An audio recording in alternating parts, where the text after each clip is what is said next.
रूस अब खुल करके ईरान के साथ आ चुका है। रूस के सदर व्लादिमीर पुतिन के एक बयान ने हंगामा बर्पा कर दिया है। दोस्तों, अमेरिका की नींद उड़ चुकी है, क्योंकि अब तक के अमेरिका को ये लग रहा था कि ईरान तन्हा ये जंग लड़ रहा है, या रूस या चीन सिर्फ जो है वो डिप्लोमेसी की सतह पर, एक सिफारती सतह पर ईरान की मदद कर रहा है। लेकिन रूस के सदर व्लादिमीर पुतिन ने जो अभी ताजा बयान दिया है, उससे तो साफ लग रहा है कि ईरान के साथ इस जंग में रूस उनके शाना बशाना खड़ा हुआ है। हर चीज में ईरान को रूस सपोर्ट कर रहा है, और जिस तरह धीरे धीरे ईरान की ताकत बढ़ती हुई नजर आ रही है, उसमें और भी ज्यादा दुनिया को हैरान करके रख दिया। और उधर एक खबर यह भी है कि बेक चैनल से अमेरिका लगातार ईरान से बातें कर रहा है, और ईरान से इस जंग को यहीं पर रोकने की अमेरिका अपील कर रहा है। दोस्तों, लेकिन ईरान ने पिछली बार की दफा जो गलती की थी, अब वो ना दोहराने का एक अज़्म किया है, और ईरान बिल्कुल भी अब अमेरिका को सीरियस नहीं ले रहा है। इस वीडियो में हम आपको कुछ खबर बताएंगे तफसील के साथ।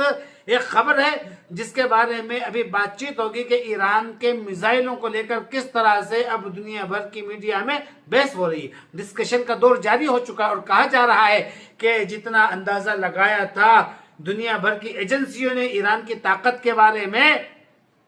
उससे कई गुना ज्यादा ताकत निकल गई ईरान की। तो पहली खबर यह है कि रूस का जो सदर है व्लादिमीर पुतिन ने ईरान के नए सुप्रीम लीडर से सैयद मुश्तबा खामेनी को पैगाम भेजा है, और ये पैगाम उन्होंने ईरान के सदर जो है मसूद साहब उनको भी भेजा है। और दोनों लीडरों को रूस के सदर व्लादिमीर पुतिन ने जो पैगाम भेजा, उसमें कहा है कि रूस इस जंग में पूरी तरीके से ईरान के साथ खड़ा है,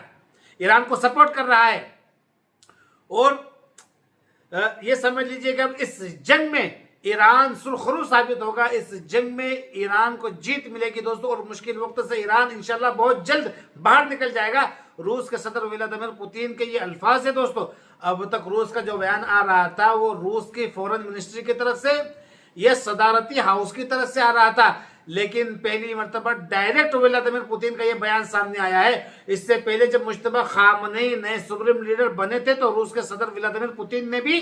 नए ख्वाहिशात का इजहार किया था, उनको मुबारकबाद पेश की थी नया सुप्रीम लीडर बनने की। लेकिन हालिया बयान में रूस का जो है वो दोस्तों अमेरिका के खिलाफ है उसका रुझान, और वो पूरी तरीके से ईरान को सपोर्ट कर रहा है। और दुनिया भर के एक्सपर्ट ये मान भी रहे हैं कि जिस तरह ईरान ने इजराइल और अमेरिका के ठिकानों पर चुन चुन कर उसको टारगेट कर रहा है, निशाना बना रहा है, कहां अमेरिकी आर्मी ठहरती है नहीं ठहरती है, उन सब के ऊपर ईरान जो हमले कर रहा है, इसका मतलब यह है कि रूस की जो इंटेलिजेंस है, खुफिया एजेंसियां हैं, वो ईरान को इंफॉर्मेशन दे रही है। दोस्तों, कल जिस तरह इजराइल के डिमोना पर ईरान ने हमला किया, और ईरान ने कल के हमले में इजराइल को चेतावनी दी कि तुम्हारी जो न्यूक्लियर साइट है, जहां पर तुम्हारी एटॉमिक तवानाई ताकत है, उस पर भी हम हमला कर सकते हैं, लेकिन न्यूक्लियर साइट से एक 10 किलोमीटर दूर जो रिसर्च सेंटर होता है उस पर ईरान ने हमला किया है। और उस रिसर्च सेंटर पर इजराइल के साइंटिस्ट बैठते थे, वहां उनके ऑफिस थे, वहां रिसर्च किया जाता था न्यूक्लियर के बारे में, न्यूक्लियर तवानाई के बारे में, उस पर ईरान ने हमला किया। और खबर यह है दोस्तों कि इजराइल के 15 से ज्यादा टॉप साइंटिस्ट की हलाकत हो गई है, और वो जो बिल्डिंग है वो जमींदोज हो गई है, और आसपास की जो इमारतें वो मलबे में तब्दील हो गई है। और अब इजराइल पूरी दुनिया की आंखों में धूल झोंकने के लिए क्या कह रहा है, एक नैरेटिव फैला रहा है कि उस बिल्डिंग में बच्चे पढ़ते थे, बच्चों का रिसर्च सेंटर था, और ईरान ने हमला करके बच्चों को मार दिया। कौन कह रहा है? लेकिन दुनिया का कोई भी देश, कोई भी जर्नलिस्ट, कोई भी एक्टिविस्ट इजराइल के इस नैरेटिव को एक्सेप्ट नहीं कर रहा है, बल्कि दुनिया ने यही माना है कि ईरान ने इजराइल के न्यूक्लियर साइंटिस्ट के ठिकानों पर हमला किया है, ना कि बच्चों के ऊपर। जबकि ये खुद नालायक कहेंगे, इन्होंने खुद जो है अमेरिका वालों ने और इजराइल ने ना जाने कितने बच्चों को मार दिया। ईरान पर सबसे पहले 160 बच्चियों को इन्होंने बमबारी करके वहां मार दिया। उस वक्त इनको कोई चीज नजर नहीं आती। एक और खबर है जिसको अमेरिका ने शाये किया है दोस्तों, खबर यह है कि बैकडोर चैनल से अमेरिका और ईरान के दरमियान बातचीत चल रही है। बैकडोर का मतलब ये समझ लीजिए आप कि जब भी दो मुल्कों के दरमियान लड़ाई होती है तो दो मुल्क ऐसे होते हैं दोस्तों कि जिनके अंदर सिफारती ताल्लुक नहीं होते हैं, दोनों मुल्कों के एक दूसरे की कोई अम्बेसी नहीं होती है। इसके बावजूद भी एक बैक चैनल होता है, बैक चैनल के जरिए से बातचीत होती है, जंग के दौरान बातचीत होती है। जब इंडिया और पाकिस्तान के दरमियान जंग चल रही थी तो आपने देखा होगा दोस्तों कि जैसे ही जंग चौथे दिन में पहुंचती है तो अचानक इंडिया के फॉरेन मिनिस्टर जो है वो आकर प्रेस कॉन्फ्रेंस करते हैं और कहते हैं कि पाकिस्तान के डीजीएमओ ने इंडिया के डीजीएमओ से फोन करके कहा कि हम इस जंग को रोकते हैं, और इंडिया के डीजीएमओ ने इस जंग को रोकने का फैसला कर लिया। अब दोनों मुल्कों के दरमियान कोई बातचीत नहीं, जंग चल रही है, और अचानक खबर आती है कि दोनों मुल्कों के director general of military operation ने फोन पर बातचीत की है, और इसी को दोस्तों बैक चैनल कहा जाता है, बैक डोर कहा जाता है। अब यहाँ अभी अमेरिका और ईरान के दरमियान बातचीत चल रही है बैक डोर के जरिए से, और बैक डोर में बातचीत में जो अहम किरदार निभा रहा है दोस्तों, उसमें पता है कि वो पाकिस्तान है, इजिप्ट है, और भी कुछ ममालिक हैं, लेकिन ईरान दोस्तों अपनी शर्त रख रहा है, और ईरान की शर्तों को अमेरिका मानने को तैयार नहीं है। ईरान अमेरिका के सामने शर्त रख रहा है कि ये जंग उसी वक्त रुकेगी, ईरान तभी हमला बंद करेगा जब अमेरिका, ईरान को जो नुकसान हुआ उसका हर्जाना अमेरिका भरेगा, क्योंकि अमेरिका इजराइल ने इस जंग में इजराइल को, ईरान को बहुत ज्यादा नुकसान पहुंचाया है, ईरान की इकोनॉमी को नुकसान पहुंचाया है, ईरान की मिलिट्री साइटों को तबाह किया, गैस फील्ड को तबाह किया, ऑयल फील्ड पर तबाह किया है। तो ईरान का मुतालबा है कि इस जंग में हमारा जितना नुकसान हुआ है अमेरिका उसका हर्जाना अदा करे। दूसरा ईरान का मुतालबा दूसरी तरफ से ये किया जा रहा है कि ईरान का जो नेशनल असासा एसेट अमेरिका ने जो मुंजमद कर रखा है, सीज कर रखा है, अमेरिका उसको रिलीज करे, उस पाबंदी को हटाए, और ईरान पर जो सेक्शन लगे हुए हैं उन सेक्शनों को भी अमेरिका खत्म करे, तभी ईरान इस जंग को रोकेगा। और अमेरिका की तरफ से ये शर्त रखी जा रही है कि अमेरिका इस जंग को खत्म कर देगा। शर्त यह है कि ईरान अपने न्यूक्लियर काम को रोक दे और मिसाइलों के कामों पर पाबंदी लगाए। 300 किलोमीटर से ज्यादा ईरान की मिसाइलों की रेंज नहीं होनी चाहिए। ईरान अमेरिका की इन शर्तों को बिल्कुल भी नहीं मान रहा है। पहले भी ईरान ने अमेरिका की इन शर्तों को रिजेक्ट कर दिया था और इस बार फिर रिजेक्ट कर दिया, लेकिन ईरान ने जो शर्तें लगाई है वो शर्त अमेरिका को बहुत भारी पड़ रही है दोस्तों, और इसी वजह से अमेरिका बिल बिला गया है। इसलिए वो सीज फायर, जंग बंदी और अमेरिका की सबसे बड़ी जरूरत बन चुकी है दोस्तों, क्योंकि अपना हुर्मुज बंद है और ईरान जो है अपना हुर्मुज से किसी भी जहाज को गुजरने नहीं देना, जो अपने दुश्मन के जहाज है जो भी गुजरता है ईरान की परमिशन से। और ईरान ने कह रखा है कि अमेरिका, इसराइल और जितने भी इनके इत्तेहादी हैं उनके एक भी शिप को, एक भी जहाज को या उनके टैंकरों को यहां से निकलने नहीं दिया जाएगा। अब दुनिया भर के ममालिक जो अमेरिका से अपना दिफाई ताल्लुक रखते हैं, तिजारती ताल्लुक रखते हैं, ये जो अमेरिका को सुपर पावर मानते हैं, अब वो अमेरिका पर प्रेशर बना रहे हैं कि हमने तुम पर भरोसा किया था, हमारे मुल्क में गैस तेज की क्राइसिस हो गई है, तुम अपना हुर्मुज को नहीं खुलवा पा रहे हो। और ट्रंप की समझ में नहीं आ रहा, बौखला गया कि वो क्या करें तो करे क्या। कभी वो रूस के सदर को कॉल कर रहा है, कभी चीन के सदर को कॉल कर रहा है और इनसे कहता है कि आप ईरान से बात करो। कभी कतर के जरिए ईरान से बातचीत की जाती है दोस्तों, और जब बातचीत के जरिए कोई पॉजिटिव रिस्पॉन्स नहीं मिलता है तो अमेरिकी सदर डोनाल्ड ट्रंप धमकियों का रास्ता इख्तियार करता है और धमकियां देता है दोस्तों, ईरान को धमकियां देता है और कहा जाता है कि 48 घंटों में ईरान को तबाह व बर्बाद कर दिया जाएगा। और ईरान का जवाब फिर उससे भी ज्यादा खतरनाक होता है और हर मर्तबा अमेरिका को ही ईरान के सामने घुटने टेकना पड़ता है, पीछे हटना पड़ता है। कल ही टीवी चैनलों पर बताया गया, आपने देखा होगा कि ईरान ने जिस तरीके से मिसाइल बरसाई, इसी तरीके से आज दिन भर और कल रात भर जो तिल अबीब में कई इलाके जमींदोज हो गए, कई इमारतों को नुकसान पहुंचा है। सेंट्रल इजराइल में कई इलाके तबाह हो चुके हैं। और दोस्तों आज की रात भी, जो कल गुजरी रात भी, 4-5 मिसाइलों को इसराइल नहीं रोक पाया, उनके इंटरसेप्टर नहीं रोक पाए। और वजह साफ है कि अब इसराइल के पास इंटरसेप्टर की कमी आ चुकी है, शॉर्टेज हो चुकी है, इसलिए उनका जो एयर डिफेंस है वो ईरान की मिसाइलों को नहीं रोक पा रहा है दोस्तों। और जंग बंदी अमेरिका की अब जरूरत बन चुकी है, इसराइल की जरूरत बन चुकी है, लेकिन इसराइल पीछे हटने को अभी तैयार नहीं है। कल की एक और खबर है दोस्तों कि आपने देखा होगा कि पूरी दुनिया में एक नई बहस को जन्म दे दिया है कि ईरान के पास जो मिसाइल हैं, जो उनका जखीरा है, उनकी रेंज बहुत ज्यादा है। दरअसल इंडियन ओशन में एक आइलैंड है, एक फौजी अड्डा है जिसका नाम है डियागो गार्शिया, उस पर एक हमला होता है, वो हमला नाकाम रहा, लेकिन वहां तक एक मिसाइल पहुंच जाती है और फिर दुनिया भर की मीडिया ने यह खबर चलाई कि ईरान ने डियागो गार्शिया आइलैंड पर फौजी अड्डे पर हमला कर दिया है। और यह फौजी अड्डा अमेरिका और इंग्लैंड का है। पहले ये इंग्लैंड के पास था, अब इंग्लैंड ने यहाँ रहने वाले तमाम लोगों को यहाँ से बाहर निकाल दिया, जहां इसको फिर बाद में अपना फौजी अड्डा बना लिया और इंग्लैंड ने अमेरिका को दे दिया। और अमेरिका और इंग्लैंड दोनों मिलकर इस फौजी अड्डे को इस्तेमाल करते हैं, क्योंकि इस पर जो ज्यादा कब्जा है वो अमेरिका का और ये बहरे हिंद में है, लेकिन ईरान की सरहद से तकरीबन 3 से 4 हजार किलोमीटर दूर है। अब यहाँ पर जब मिसाइल गई तो दुनिया भर की मिसाइल ने हड़कंप मच गया और एक रिपोर्ट बनाकर तैयार की कि ईरान की मिसाइलों की जो रेंज है वो 4000 किलोमीटर से भी ज्यादा है।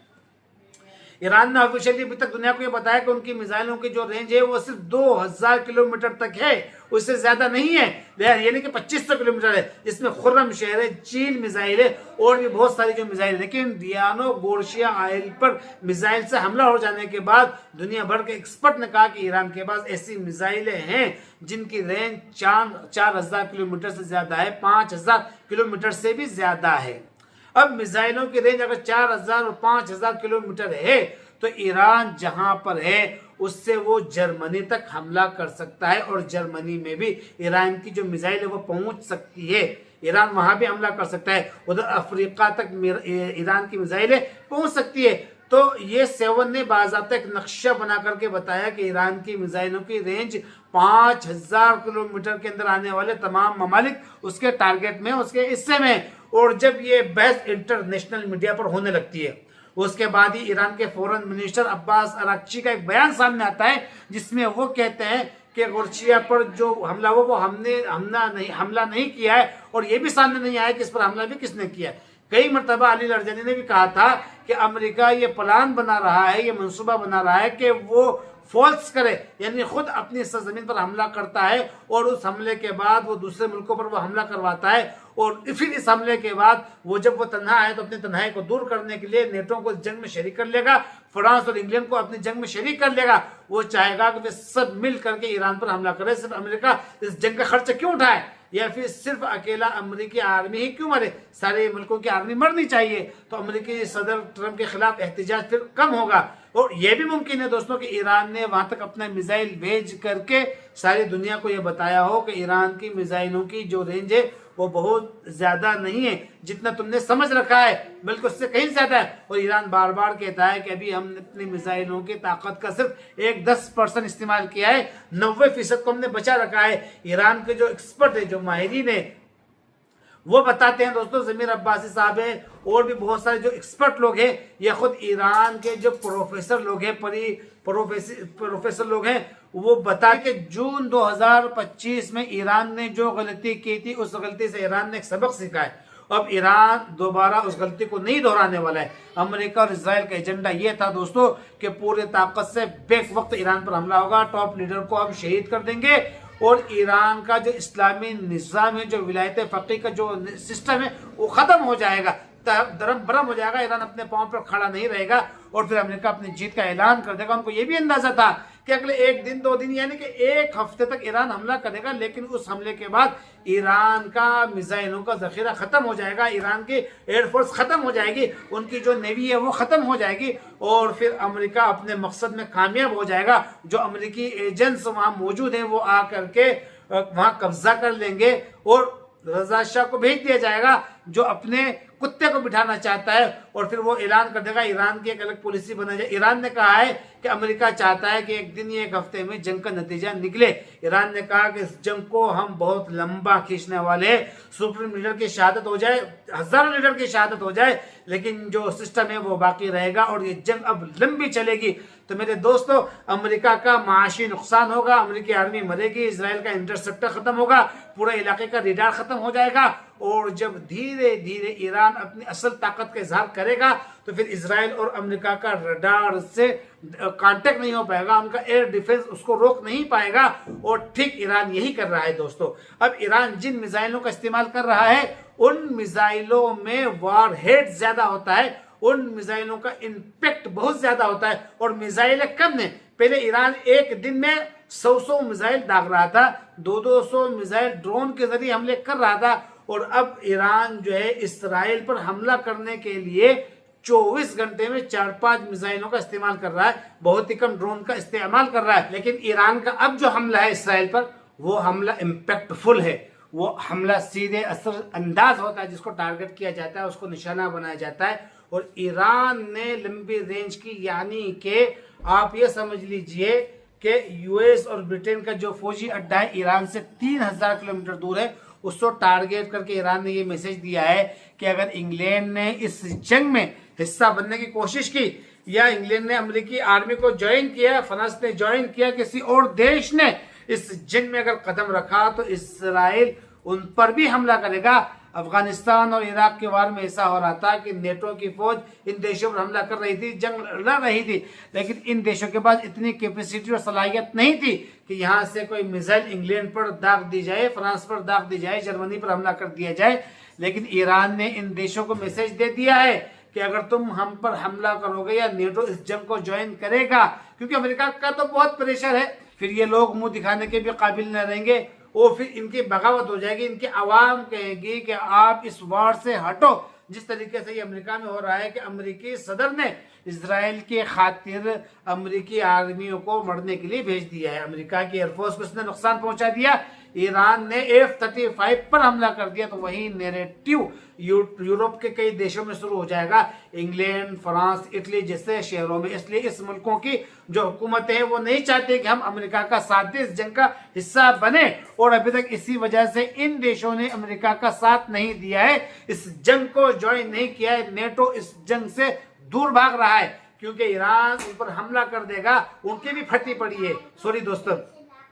इसलिए ईरान ने ये हमला करके बता दिया है। इसी तरीके से ईरान जो है वो डिप्लोमेसी का हिस्सा है, उसने अपना पल्ला झाड़ लिया है कि हमने वहां पर हमला नहीं किया। जिस तरीके से तुर्की को हमला करके ईरान ने बता दिया कि तुमने अगर अमेरिका को जगह दी तो हम फिर आपको भी नहीं छोड़ेंगे। दोस्तों, जिस तरीके से हमने दीगर जगहों पर हमला किया है, तो दोस्तों ईरान की मिसाइलों की ताकत को देखकर अब पूरी दुनिया हैरान हो चुकी है, और इसी वजह से अब नए होर्मुज़ ओपन करवाने में अमेरिका जो है वो पगला गया है। अब उसको कहीं से कोई सपोर्ट नहीं मिल रहा है, वो पागल हो चुका है, खुद भी उलझुल भाषण दे रहा है। इस वीडियो में आज के लिए इतना ही, फिर मुलाकात होगी। अल्लाह हाफिज़, अस्सलाम वालेकुम रहमतुल्लाहि व बरकातुहू।